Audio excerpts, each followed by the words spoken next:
Today I wanted to give you guys some tips on parting off your top for your knotless and your boho knotless, so that way you can get a nice brick layer. Sometimes doing the top as a brick layer, you guys may have some issues, and usually it's because everyone starts from the back. But it's actually better if you start from the front. If you start from the front, you're able to actually see how it's going to lay in the front of the person's head, because that's really what's most important. You want to make sure when they are looking from the front on a brick layer that you're not seeing straight lines down the front or the side of their head. Now, if you start with this front row, now you can actually go through and section them. You want to section the braids, not just leave it where you have this long group across the front. You want to actually go through and figure out where you're going to put your braids on your front row.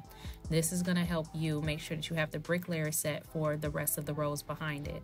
It's also going to help you be able to have the amount of braids that you need, so that way it connects to your back layer seamlessly.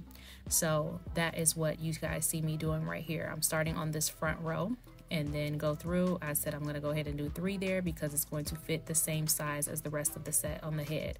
So after I went through and sectioned those off, instead of doing that next second row, what I did then is went to the back, because you can have a person's head where that middle row is a lot wider, and if it's a lot wider, you want to make sure that you have that back row where it is equal to what your front row is going to be.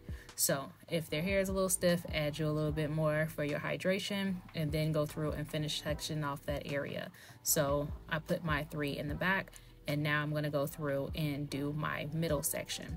Make sure that you guys are always only using the enough product that you're going to need. So since I have already put product on each last one of these, I don't need to go back through and add product when it is time for me to braid them. They already have what they need. It's already combed out and detangled.